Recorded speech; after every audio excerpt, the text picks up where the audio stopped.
प्यारी सात संगत जी, राधा स्वामी जी। संगत जी, आज 24 जनवरी को मध्य प्रदेश के इंदौर में भंडारे का शुभारंभ हुआ। आज प्रातः 9:15 पर हजूर जी ने विभिन्न जत्थों को दर्शन दिए जी। इसके पश्चात ठीक 9:24 पर हजूर जी मंच पर पधारे जी। उस समय मंच पर शब्द गायन चल रहा था और जो शब्द गाया जा रहा था वो था गुरु बिन कौन बतावे बाढ़। इसके बाद लगभग 9:30 पर सत्संगकर्ता जी ने सत्संग आरंभ किया जी। लगभग 30 मिनट के सत्संग के उपरांत 2 शब्द गाए गए और फिर हजूर जी ने सवाल जवाब का कार्यक्रम शुरू किया और बाद में हजूर जी ने ओपनकार दर्शन दी और फिर संगत में प्रसादी बांटी गई जी। आज इंदौर में संगत की उपस्थिति ब्यावरा सेंटर से भी अधिक रही जी। संगत की संख्या इतनी ज्यादा थी कि पूरा पंडाल और आसपास का क्षेत्र भर गया। पार्किंग की सभी जगह भर चुकी थी। फिर भी संगत का आना लगातार बना रहा जी। इंदौर में जब भी भंडारे का आयोजन होता है तो हर बार पिछली बार के सभी रिकॉर्ड टूट जाते हैं। आज भी यही दृश्य देखने को मिला। भीड़ इतनी अधिक थी कि प्रशासन के अधिकारी भी सेवादारों के साथ मिलकर यातायात व्यवस्था को संभालने में जुटे हुए थे जी। अब आइए हम आज के सवाल जवाब को ध्यानपूर्वक सुनते हैं जी। पहला सवाल किसी ने हजूर जी से किया। किसी ने कहा कि बाबा जी हमसे नाराज है क्या? तो हजूर जी ने जो जवाब दिया वो सच में सुनने लायक है जी। आपको इन्हीं सवाल जवाबों में ये सवाल और इसका जवाब भी सुनाएंगे जी। एक बहन भावुक होकर कहने लगी कि हजूर जी, मेरे पिताजी भी अब इस दुनिया में नहीं हैं और मेरे पति भी नहीं रहे।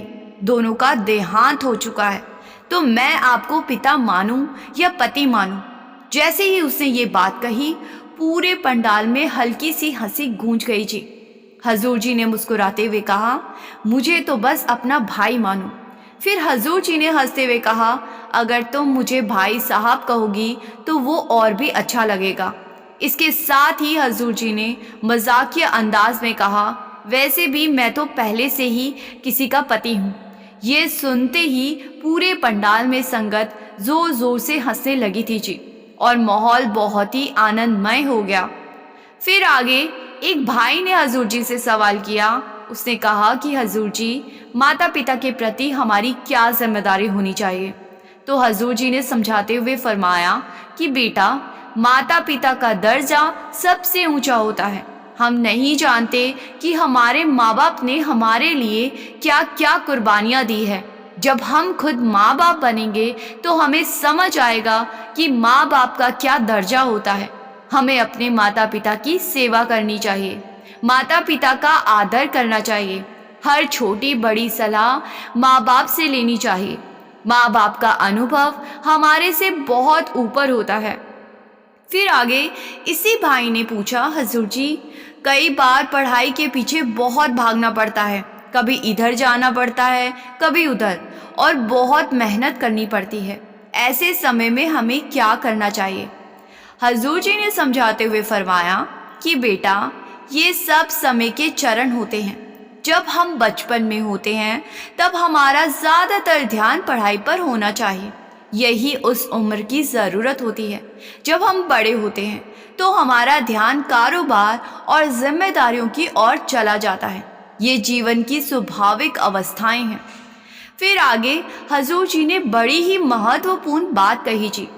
हजूर जी कहते हैं कि मानसिक संतुलन बनाए रखने के लिए हर इंसान को रोज कम से कम आधा घंटा शांति से बैठना चाहिए, आंखें बंद करके, मन को शांत करके, ताकि हम अपने भीतर स्थिरता ला सके। हजूर जी ने कहा कि इससे हमारा मानसिक संतुलन ठीक रहता है और हम पढ़ाई हो या कारोबार, दोनों पर अच्छे से ध्यान केंद्रित कर पाते हैं।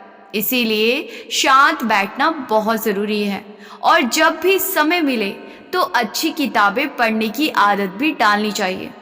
फिर आगे एक भाई ने हजूर जी से सवाल किया कि हजूर जी, हम कई लोगों को अपनी ज़िंदगी में प्राथमिकता देते हैं।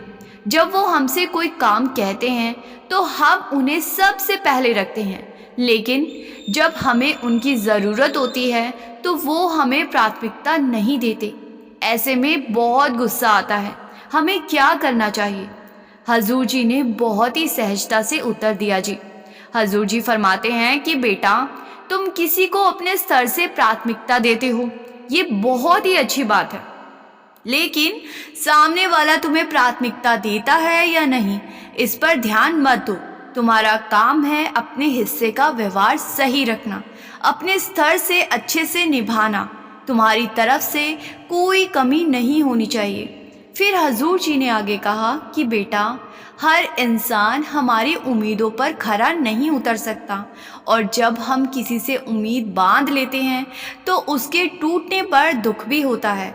इसीलिए अपने कर्म और अपने व्यवहार पर ध्यान दो। दूसरा क्या करता है, क्या सोचता है, ये उसकी मानसिक स्थिति पर निर्भर करता है। किसी का तुम्हें प्राथमिकता देना या ना देना, ये उसके मन की दशा है, तुम्हारी नहीं। फिर आगे एक बहन ने हजूर जी से सवाल किया कि हजूर जी, पहले इंदौर में 3 दिन का कार्यक्रम होता था, अब आप 2 दिन का ही कार्यक्रम कर रहे हो, जबकि बॉम्बे और दिल्ली में 3 दिन का कार्यक्रम होता है, तो इंदौर में 2 दिन क्यों? यहाँ भी 3 दिन का कर लीजिए। इस पर हजूर जी ने मुस्कुराते हुए फरमाया, हजूर जी फरमाते हैं कि बेटा, 3 दिन का कार्यक्रम करना कोई बड़ी बात नहीं है, हम वो भी कर सकते हैं, लेकिन असली बात यह है कि जो सत्संग में समझाया जाता है, अगर हम उसे अपने जीवन में उतारें तो तभी जिंदगी में बदलाव आता है। हजूर जी ने आगे स्पष्ट शब्दों में कहा कि अगर तुम अमल करोगे तो मैं 3 दिन का सत्संग भी कर लूँगा। सत्संग सेवा और सिमरन अगर प्रेम और प्यार से होंगे, अगर माहौल प्रेम का बनेगा, तो आने वाले समय में इंदौर में 3 दिन का कार्यक्रम अपने आप हो जाएगा। फिर आगे एक भाई ने हजूर जी से सवाल किया कि हजूर जी, हम जीवन में आगे कैसे बढ़ सकते हैं और पढ़ाई पर सही तरीके से ध्यान कैसे लगा सकते हैं? तो हजूर जी ने थोड़ा हंसते हुए फरमाया, लेकिन बहुत गहरी बात कही जी। हजूर जी फरमाते हैं कि बेटा, अपने मोबाइल से इंस्टाग्राम डिलीट कर दो। फिर हजूर जी ने आगे कहा कि अगर तुम सच में इंस्टाग्राम हटा दोगे तो ज़िंदगी में सफल भी हो जाओगे। जो समय तुम इंस्टाग्राम, व्हाट्सएप और सोशल मीडिया पर खर्च करते हो, अगर वही समय पढ़ाई या कारोबार में लगा दो तो सफलता अपने आप तुम्हारे कदम चूमेगी। फिर आगे एक बहन ने हजूर जी से सवाल किया कि हजूर जी, क्या बाबा जी हमसे नाराज़ हैं? बाबा जी क्यों नहीं आते? तो हजूर जी ने तुरंत स्पष्ट कहा कि बेटा, बाबा जी कभी भी संगत से नाराज़ नहीं हो सकते, ऐसी सोच मन में लाना भी ठीक नहीं है। फिर हजूर जी ने आगे स्थिति को समझाते हुए फरमाया कि अब संगत के इतने अधिक डेरे हो गए हैं और संगत भी बहुत बढ़ गई है। हर स्थान पर हम दोनों का एक साथ पहुंचना संभव नहीं हो पाता। हजूर जी ने आगे फरमाते हुए बताया कि इस समय बाबा जी इंग्लैंड में हैं, लंदन में वहाँ की संगत के साथ कार्यक्रम में सम्मिलित हो रहे हैं, और मैं यहाँ आप सबके साथ सत्संग कर रहा हूँ। फिर उस भाई ने निवेदन करते हुए कहा कि हजूर जी, हमारी राधा स्वामी इंग्लैंड वाली संगत को भी हमारी ओर से संदेश पहुँचा दीजिए। अब हजूर जी ने संगत को समझाते हुए फरमाया कि कोई बात नहीं, मैं राधा स्वामी इंग्लैंड वाली संगत को भेज दूंगा। फिर आगे हजूर जी ने स्पष्ट करते हुए कहा कि बेटा, कई बार ऐसा होता है कि हमें एक ही स्थान पर 2-2 कार्यक्रमों में शामिल होना पड़ता है, लेकिन बहुत कम ऐसे मौके आते हैं जहाँ ये संभव हो पाता है। पहले बाबा जी की सेहत ठीक रहती थी, लेकिन अब यात्रा भी ज़्यादा करनी पड़ती है, उम्र भी बढ़ गई है, इसीलिए उम्र का असर और स्वास्थ्य दोनों बातों को ध्यान में रखना पड़ता है। जब हजूर जी ने इतनी सच्चाई और सरलता से ये बात कही तो संगत का मन भी शांत हो गया जी, और उन्हें तसल्ली मिली। फिर इसके बाद किसी ने संगत में से हजूर जी से प्रश्न किया कि हजूर जी, अगर कोई हमारे लिए पूजा पाठ करता है तो क्या उसका फल हमें मिल जाएगा? तो हजूर जी ने उदाहरण देकर समझाया। हजूर जी फरमाते हैं कि बेटा, क्या किसी और के कल की रोटी खाने से आज तुम्हारी भूख मिट जाएगी? अगर कोई दूसरा भक्ति करता है तो क्या हम ये सोच ले कि उसका लाभ हमें मिल जाएगा? ऐसा नहीं होता बेटा। हजूर जी ने साफ शब्दों में फरमाते हुए समझाया कि जो पूजा पाठ करेगा उसी को उसका फल मिलेगा। अगर हम भक्ति करेंगे तो उसका लाभ हमें होगा। दूसरे की पूजा से हमें कोई आत्मिक लाभ नहीं मिल सकता। फिर आगे एक बहन ने हजूर जी से सवाल किया कि हजूर जी, जब नामदान की पर्ची की लाइन में लगते हैं तो कई बार कुछ लोगों को नामदान देने से मना कर दिया जाता है, ऐसा क्यों होता है? तो हजूर जी ने बहुत ही स्पष्टता से उत्तर दिया जी। हजूर जी फरमाते हैं कि बेटा, सत्संग के लिए किसी को भी कभी मना नहीं किया जा सकता और नामदान के लिए भी किसी को सीधे इनकार नहीं किया जाता। बस इतना कहा जाता है कि थोड़ा और सत्संग सुन लो, समझ को और गहरा कर लो, फिर नामदान के लिए आवेदन करना। फिर आगे एक बहन ने हजूर जी से सवाल किया कि हजूर जी, मेरी कुछ सहेलियां अक्सर मंदिर में जाती है और वो मुझे हमेशा कहती है कि तुम्हारे सत्संग घर में ना तो कोई आरती होती है, ना दीपक जलता है, ना घंटी बजती है, फिर भी तुम वहाँ जाकर मालिक की भक्ति करते हो। आगे इस बहन ने कहा कि मेरी सहेलियाँ मुझे कहती है कि तू भी हमारे साथ मंदिर चला कर, वहाँ मालिक का वास है। अब हजूर जी ने बहुत ही सहजता से समझाया जी। हजूर जी फरमाते हैं कि बेटा, मालिक का वास किसी बाहरी स्थान पर होता तो मालिक को पाना बहुत आसान हो जाता। मालिक का वास मंदिर में ज़रूर है, लेकिन वो मंदिर है हमारा अपना मन। मंदिर का मतलब ही है मन के अंदर। आगे हजूर जी ने फरमाते हुए कहा कि सत्संग घरों में जाने का मतलब ये नहीं होता कि वहाँ मालिक विराजमान है, बल्कि सत्संग घर में हमें वो सब कुछ सिखाया जाता है जिससे कि हम मालिक के और करीब पहुँच सके। असल में मालिक हमारे अपने अंदर है, लेकिन अंदर उसकी पहचान करने के लिए हमें एक दिशा चाहिए और वो दिशा हमें सत्संगों में समझाई जाती है। फिर आगे एक भाई ने हजूर जी से सवाल किया कि हजूर जी, इंसान इस दुनिया में आता ही क्यों है, और जब सब कुछ यहीं रह जाना है तो जन्म का उद्देश्य क्या है? अब हजूर जी ने आगे फरमाया कि बेटा, ये संसार एक स्कूल की तरह है। जैसे एक बच्चा जब जन्म लेता है तो माँ बाप उसको सिखाते हैं, फिर उसको स्कूल भेजा जाता है जिससे कि बच्चा सीख सके, और स्कूल कॉलेजों से डिग्री लेने के बाद बच्चा वापस घर लौटता है। इसी तरह हम सब मालिक के बच्चे हैं और मालिक ने हमें दुनिया रूपी इस स्कूल में सीखने के लिए भेजा है। हमारा उद्देश्य यहाँ सीखना और फिर वापस अपने घर जाना है। लेकिन यहाँ आकर इंसान अक्सर अपना उद्देश्य धन दौलत जमा करने को समझ लेता है और सीखने की बजाय अपने इस जीवन को व्यर्थ कर देता है। फिर आगे एक बहन ने हजूर जी से सवाल किया कि हजूर जी, मेरी माताजी कहती हैं नाम में बहुत ताकत होती है, नाम हमारे सब दुख खत्म कर देता है, क्या ऐसा सच में है हजूर जी? तो हजूर जी ने समझाते हुए फरमाया, हजूर जी फरमाते हैं कि बेटा, नाम से इस पूरी सृष्टि का जन्म हुआ, नाम है तो यहाँ हर चीज़ का वजूद है। हजूर जी ने आगे फरमाया, हजूर जी कहने लगे कि नामो उपजे नामो बिन से, नाम से सब उत्पन्न हुआ है और नाम में सब विलीन हो जाएगा। आगे हजूर जी फरमाते हैं कि नाम का सहारा लेकर हम कर्मों से तो नहीं बच सकते, लेकिन नाम के सहारे से हमारे अंदर इतनी ताकत आ जाती है कि हम बड़े बड़े कर्मों का हिसाब आसानी से दे सकते हैं। फिर आगे एक भाई ने हजूर जी से सवाल किया कि हजूर जी, क्या गुरु के बिना भी मुक्ति संभव है?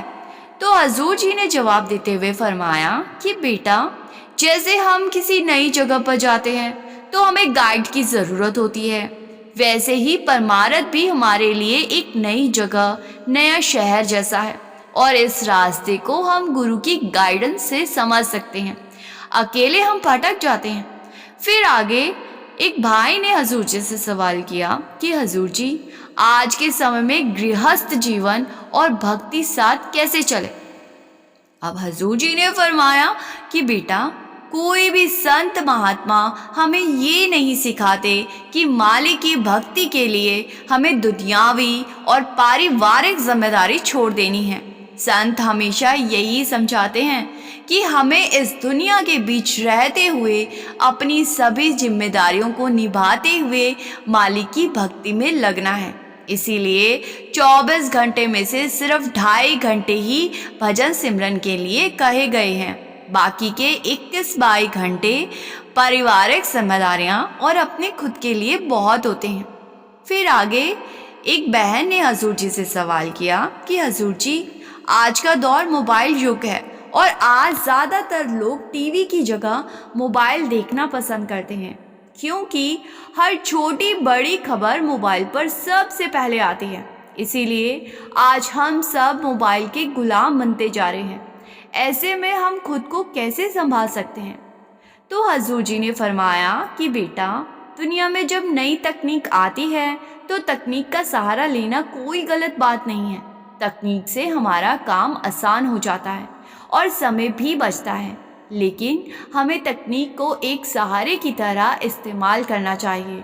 लेकिन आज हम तकनीक के गुलाम बनकर बैठ गए हैं। सुबह उठते ही, आंख खुलते ही हम मालिक का शुक्र करने की बजाय सबसे पहले अपने मोबाइल को उठाते हैं, जैसे एक रात में दुनिया इधर से उधर हो गई हो। फिर आगे हम कम से कम 1 घंटा मोबाइल देखते हैं और दिन में 50 से ज़्यादा बार मोबाइल देखते हैं। रात को सोने से पहले फिर 1 घंटा हमें मोबाइल चाहिए। हमें मोबाइल जैसी तकनीक का सहारा लेना चाहिए था, लेकिन हम गुलाम बन गए। हजूर जी ने सलाह दी कि हमें दिन भर में एक टाइम फिक्स करना चाहिए कि हम इस टाइम पर कुछ देर मोबाइल देखेंगे और फिर दिन भर में अगर ज़रूरी ना हो तो मोबाइल नहीं देखेंगे। फिर आगे एक भाई ने हजूर जी से सवाल किया कि हजूर जी, हमें अपनी मौत से डर क्यों लगता है, जबकि मृत्यु के बाद तो आत्मा का अगला सफ़र शुरू होता है। अब हजूर जी ने फरमाते हुए कहा कि क्योंकि हम अपने शरीर को और अपने रिश्तों को सच मान बैठे हैं, इसीलिए हमें डर लगता है कि ये सब रिश्ते हमारे जाने के बाद यहीं छूट जाएंगे। हम मुंह में बंधे हुए हैं और मुंह से खुद को बाहर निकालना इतना आसान नहीं होता। जिस दिन हमें ये पहचान हो जाएगी कि हम शरीर नहीं बल्कि आत्मा हैं, उस दिन ये डर निकल जाएगा और पहचान करने के लिए हमें हर रोज़ भजन सिमरन करना होगा। फिर आगे एक भाई ने हजूर जी से सवाल किया कि हजूर जी, जब हम मालिक से अरदास करते हैं, विनती करते हैं, तो क्या मालिक हमारी विनती को सुनता है। हजूर जी फरमाते हैं कि हमें मालिक से अरदास करने की कोई ज़रूरत ही नहीं है। मालिक हमारी अवस्था को जानता है। मालिक को पता है कि हमें कब और क्या देना है। मालिक हमसे बेहतर हमें जानते हैं। इंसान अरदास के समय अक्सर कुछ ना कुछ मांगता है, जबकि मालिक ने जो देना है वो हमारे बिन मांगे ही दे देना है। फिर आगे एक भाई ने हजूर जी से सवाल किया कि हजूर जी, इंसान को अपने जीवन में कभी भी संतोष क्यों नहीं मिलता। सब कुछ होने पर भी मन खाली खाली क्यों रहता है। अब हजूर जी ने फरमाते हुए समझाया कि बेटा, संतोष बाहर की चीज़ नहीं है। इंसान सोचता है ये मिल जाए तो चैन मिल जाएगा, वो मिल जाए तो सुख मिल जाएगा, पर जब वो मिल जाता है तो मन कहता है अब कुछ और चाहिए, क्योंकि मन सीमित चीज़ों से असीम सुख चाहता है और ये संभव नहीं है। हजूर जी ने आगे फरमाया कि आत्मा असीम है, उसे संतोष केवल असीम प्रभु से मिलेगा, दुनिया की सीमित चीज़ों से नहीं। फिर आगे एक भाई ने हजूर जी से सवाल किया कि हजूर जी, अगर हमारे दिल में किसी चीज़ को पाने की सच्ची चाह हो या किसी इंसान को हम दिल से चाहते हो, तो उसे पाने का सही तरीका क्या है। अब हजूर जी ने फरमाते हुए बड़ी शांति से समझाया जी, हजूर जी फरमाते हैं कि बेटा, इंसान के भीतर जो मन है वही तरह तरह की इच्छाएं पैदा करता है। मन चाहता है कि जो अच्छा लगे, जो प्रिय हो, वो तुरंत मिल जाए। लेकिन सच्चा रास्ता ये नहीं है कि हम मन की हर चाह को पकड़ कर बैठ जाएं। सच्चा रास्ता ये है कि अपनी पूरी मेहनत, ईमानदारी और प्रयास कर दें और उसके बाद परिणाम को मालिक की मर्जी पर छोड़ दें।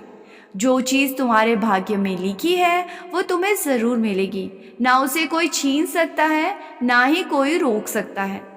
फिर आगे एक भाई ने हजूर जी से सवाल किया कि हजूर जी, मेरे पास कोई सवाल नहीं है, मैं बस आपसे माफ़ी मांगना चाहता हूँ। मुझसे जीवन में कई बार बहुत बड़ी बड़ी गलतियाँ हो गई है। मैं उन सब के लिए आपसे क्षमा चाहता हूँ। अब हजूर जी की आवाज़ में उस समय बहुत ही निम्रता थी जी। हजूर जी फरमाते हैं कि बेटा, मुझसे माफ़ी क्यों मांगते हो? मैं कौन होता हूँ माफ़ करने वाला? तुम और मैं, हम दोनों में कोई फ़र्क नहीं है। अगर मैं इस समय कुर्सी पर बैठा हूँ तो इसका ये मतलब बिल्कुल नहीं है कि मैं तुमसे बड़ा या ऊंचा हो गया हूँ। मैं भी तुम्हारी तरह ही एक साधारण इंसान हूँ।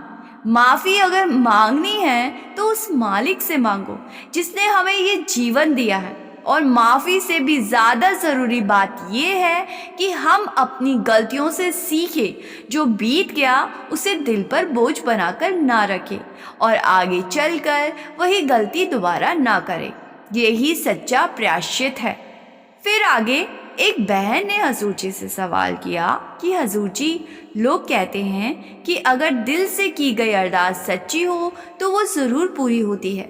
क्या ये सच है? तो हजूर जी ने बहुत ही गहराई से समझाया जी। हजूर जी फरमाते हैं कि बेटा, अगर हम थोड़ा ठहर कर ये समझने की कोशिश करें कि किस्मत बनती कैसे है तो सच्चाई साफ दिखने लगती है। किस्मत कोई अचानक लिखी गई कहानी नहीं है। किस्मत हमारे पिछले कर्मों का परिणाम होती है। जैसे जैसे हम कर्म करते हैं वैसे वैसे हमारी किस्मत का स्वरूप बनता जाता है। जो कुछ भी तुम्हारी किस्मत में लिखा है वो मालिक तुम्हें बिना मांगे भी ज़रूर देता है। अरदास करना मालिक की मजबूरी नहीं, हमारे मन की शांति के लिए होता है। क्या उस मालिक को ये नहीं पता कि तुम्हें क्या चाहिए? जिसके पास देने की ताकत है उसके पास ये समझने की शक्ति भी है कि उसके बच्चे को कब क्या और कितना चाहिए। इसीलिए मैं बार बार यही कहता हूँ, मालिक से कुछ मांगने की ज़रूरत नहीं है। जो उसने तुम्हारे लिए तय किया है वो सही समय पर सही तरीके से तुम तक अपने आप पहुँच जाएगा। फिर आगे एक भाई ने हजूर जी से सवाल किया कि हजूर जी, अक्सर ये कहा जाता है कि जो लोग जानवरों का मांस खाते हैं उन्हें अगले जन्म में जानवर बनना पड़ता है, और जो आज जानवर है वो अगले जन्म में इंसान बनकर दूसरों को काटते हैं। क्या सच है ऐसा? सच में ऐसा होता है? तो हजूर जी ने बड़ी सहजता और गहराई से बात समझाई जी। हजूर जी फरमाते हैं कि बेटा, कर्मों का हिसाब बहुत सूक्ष्म होता है। ये कोई सीधा साधा गणित नहीं है कि जिसने 10 जानवर खाए वो ठीक 10 बार जानवर बनकर ही जन्म ले। कर्म इस तरह से भी फल दे सकते हैं कि जिसने जितना दर्द किसी को दिया उसे उतना ही दर्द किसी न किसी रूप में स्वयं भी सहना पड़े। मतलब ये नहीं कि रूप वही दोहराया जाए, पर अनुभव का हिसाब पूरा होता है। जिन जानवरों को मरते समय पीड़ा हुई वही पीड़ा किसी न किसी रूप में कर्म करने वाले को भी भुगतनी पड़ती है। यही कर्म का गहरा नियम है। फिर आगे एक लड़के ने हजूर जी से सवाल किया कि हजूर जी, नामदान लेना इतना ज़रूरी क्यों माना जाता है? तो हजूर जी ने मुस्कुराते हुए फरमाया और उससे एक सवाल कर लिया कि बेटा, पहले ये बता, कपड़े पहनना क्यों ज़रूरी होता है?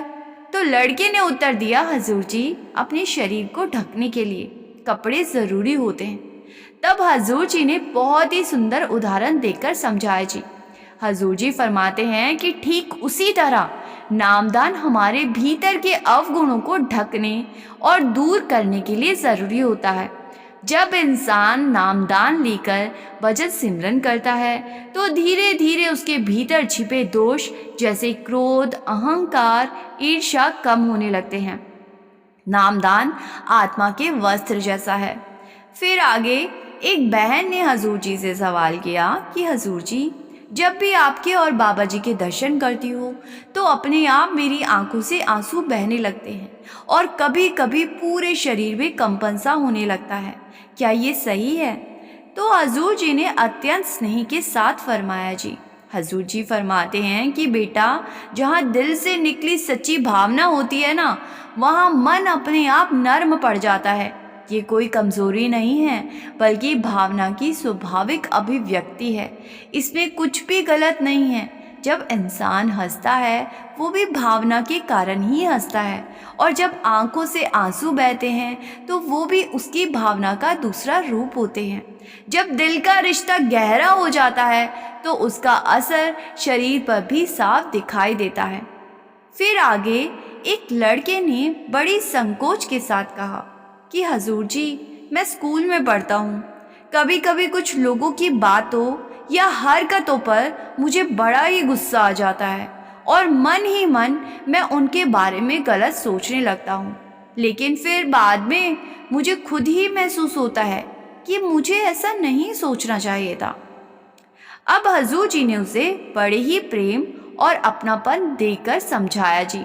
हजूर जी फरमाते हैं कि बेटा, एक बात हमेशा याद रखना, इस संसार में हर इंसान को एक ही मालिक ने रचा है, सब उसी परमात्मा की संतान है। जब हम किसी के लिए बुरा सोचते हैं तो दरअसल हम परमात्मा के ही किसी बच्चे के बारे में गलत भावना रखते हैं। इसीलिए ना किसी के प्रति बुरा विचार लाओ और ना ही किसी पर दोष लगाने की आदत डालो। जहाँ तक हो सके सबसे प्रेम से बात करो, सबको अपना समझो। यही इंसान होने की पहचान है और यहीं से सच्ची भक्ति की शुरुआत होती है। संगत जी, आइए अब आपको आपके अपने YouTube चैनल रूहानी सफ़र पर एक सच्ची घटना सुनाते हैं जी। ये घटना उन सब के लिए बड़ी ही ज़रूरी और सीख है जो अक्सर अपनी किस्मत को दोष देते हैं जी। संगत जी, परमात्मा हर जीव की किस्मत उसके अपने कर्मों के अनुसार लिखते हैं। जिसके भाग्य में जो तय कर दिया गया है वही उसके जीवन में घटित होता है। इसीलिए बेवजह की चिंता में डूबे रहना बुद्धिमानी नहीं है जी। इस बात को हम एक साखी के माध्यम से समझने की कोशिश करेंगे जी। एक व्यक्ति था जो गुरु के लंगर में रोज अमीर गरीब सभी को प्रेम से प्रसाद खिलाया करता था। एक दिन वो लंगर में सेवा करते करते मन ही मन सोचने लगा कि मैं रोज इतने लोगों को खाना खिलाता हूँ। उसी समय प्रसाद खा रहे एक व्यक्ति ने उससे कहा कि भाई जी, थोड़ी और दाल मिल जाएगी। तो सेवक के मन में घमंड जाग उठा जी। वो कहने लगा, क्यों नहीं मिलेगी? मेरे राज में सबको पेट भर खाना मिलेगा। मेरा भंडारा कभी खाली नहीं होता। जितना चाहो उतना खाओ। मेरे राज में किसी को भूखा नहीं रहना पड़ेगा।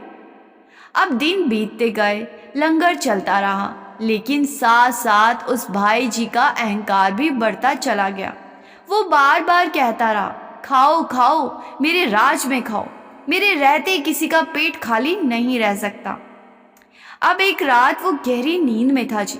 सपने में श्री गुरु नानक देव जी उसके सामने प्रकट हुए जी, और गुरु नानक देव जी कहने लगे कि आज एक ज़रूरी काम है, मेरे साथ चलो। तो गुरु जी ने उसे एक बहुत ऊंचे पहाड़ पर ले गए। वहाँ पहाड़ इतना ऊंचा था कि वहाँ सांस लेना तक भी कठिन हो रहा था। तो चारों ओर बर्फ ही बर्फ थी जी। कड़ाके की ठंड से भाई जी की हालत बड़ी खराब हो गई जी। फिर कांपते हुए उसने गुरुजी से कहा कि गुरुजी, ठंड से जान निकली जा रही है और सांस लेने में भी बड़ी तकलीफ हो रही है। अब गुरुजी ने शांत स्वर में कहा कि डरो मत बेटा, अपने सामने की ज़मीन खोदो। अब भाई जी ने गुरुजी की आज्ञा मानकर बर्फीली ज़मीन खोदनी शुरू कर दी जी। कुछ समय बाद उसने एक गहरा गड्ढा बना लिया।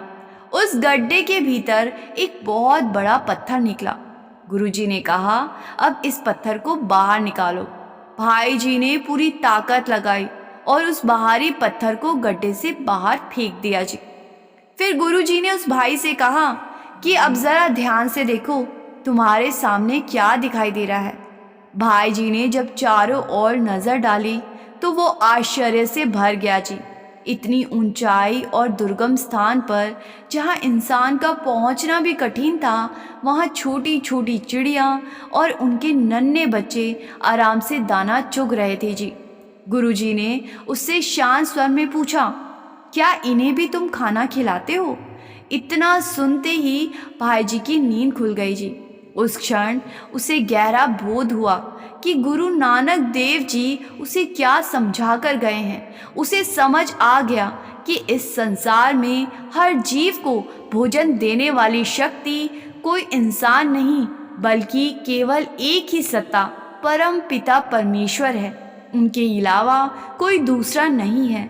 संगत जी कहते हैं, नसीब का लिखा हमसे कोई छीन नहीं सकता। इस बात को भी हम गुरु नानक देव जी की एक साखी से समझने की कोशिश करेंगे जी, कि जैसे कैसे जो चीज़ जिसके नसीब में होती है वो चीज़ अपने आप उस तक पहुंच जाती है। किसी गांव में एक वैद्य रहते थे जो पूरे इलाके में अपने ज्ञान और उपचार के लिए प्रसिद्ध थे जी। दूर दूर से लोग उनसे दवाइयाँ लेने आते थे। एक दिन गुरु नानक देव जी भाई बाला और भाई मर्दाना के साथ उस गांव में पहुंचे जी। विश्राम के लिए वे तीनों एक वृक्ष की छाया में बैठ गए और वहीं सत्संग आरंभ हुआ जी। गुरुजी ने गहरी बात कहनी शुरू कर दी कि इंसान कब हंसेगा ये भी तय है, कब रोएगा ये भी तय है, ये भी सब पहले से लिखा हुआ है। सुख की घड़ियां कब आएंगी और दुख का समय कब आएगा ये भी सब निश्चित है। कौन जन्म लेगा, कहाँ पलेगा बढ़ेगा और किस घड़ी में शरीर छोड़ेगा ये सब भी पहले से तय है। दाने दाना किसके मुंह में जाएगा ये भी उसी ने लिखा है। इस संसार का पूरा ताना बाना उसी की लिखावट में बंधा हुआ है जी। यहाँ तक कि कौन सा इंसान किस पल पलक झपकेगा ये भी निर्धारित है जी। भाई बाला और भाई मर्दाना गुरुजी की बातों को बड़े ध्यान से सुन रहे थे जी। भाई बाला स्वभाव से शांत थे, लेकिन भाई मर्दाना हर बात की जड़ तक पहुंचना चाहते थे। भाई मर्दाना ने प्रश्न किया कि गुरुजी, इंसान कब हंसेगा और कब रोएगा, क्या ये सब पहले से तय होता है? तो सद्गुरु ने उत्तर दिया, हाँ मर्दाना, ये पहले से निश्चित है, पहले से तय है। मर्दाना ने फिर पूछा, तो क्या जीवन में सुख और दुख का आना भी पहले से तय है? तो गुरुजी ने कहा कि हाँ, ये भी तय है। अब मर्दाना ने अगला प्रश्न किया कि हम कहाँ रहेंगे, कहाँ जीवन बिताएंगे और कहाँ मृत्यु होगी, क्या ये भी पहले से लिखा हुआ है? तो सद्गुरु ने कहा, हाँ मर्दाना, ये सब पहले से लिखा हुआ है। भाई मर्दाना ने आखिरी प्रश्न किया, गुरुजी, आप कहते हैं कि दाने दाने पर खाने वाले का नाम लिखा है, क्या ये बात पूरी तरह सही है? क्या इस खेत में उगे हर मक्के के बारे में भी तय है तो कि उसे कौन खाएगा? तो सद्गुरु मुस्कुराए और कहने लगे कि बिल्कुल सही कहा मर्दाना, सिर्फ मक्के में नहीं, उसके हर एक दाने दाने पर लिखा है कि वो किसके हिस्से में जाएगा। अब इतना कहकर भाई मर्दाना खेत से मक्के का एक दाना तोड़ लाया और गुरुजी के सामने हाथ फैलाकर कहने लगा कि गुरुजी, अब बताइए ये दाना किसके पेट में जाएगा? अब सद्गुरु नानक देव जी ने बहुत ही शांत स्वर में कहा, मर्दाना, ये दाना तुम्हारे पेट में नहीं जाएगा। भाई मर्दाना चकित रह गया। उन्होंने कहा कि गुरुजी, ये कैसी बात है?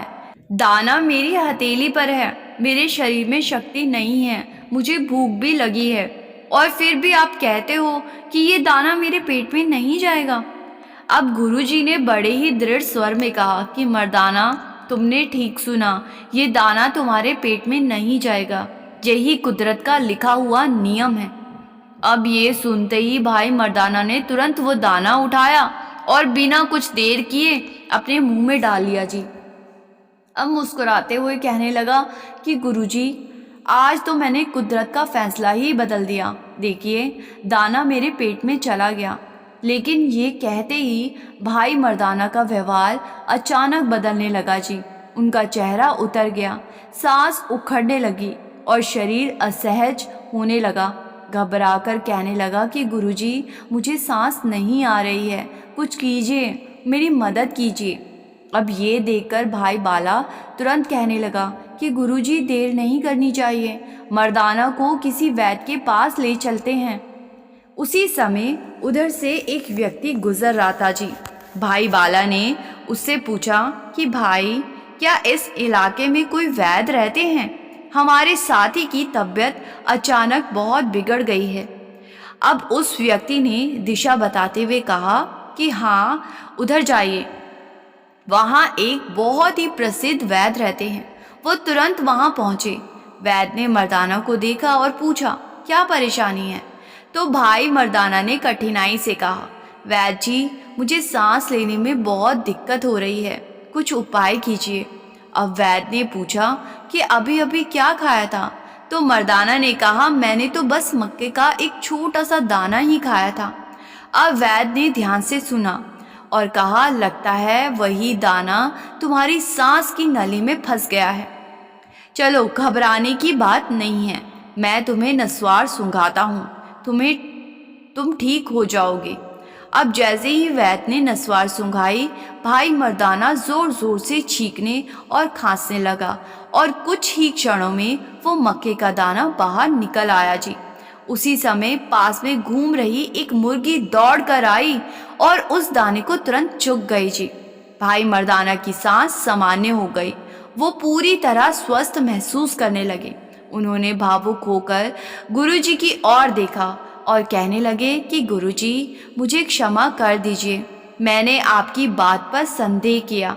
आज मुझे सच्चाई समझ में आ गई है।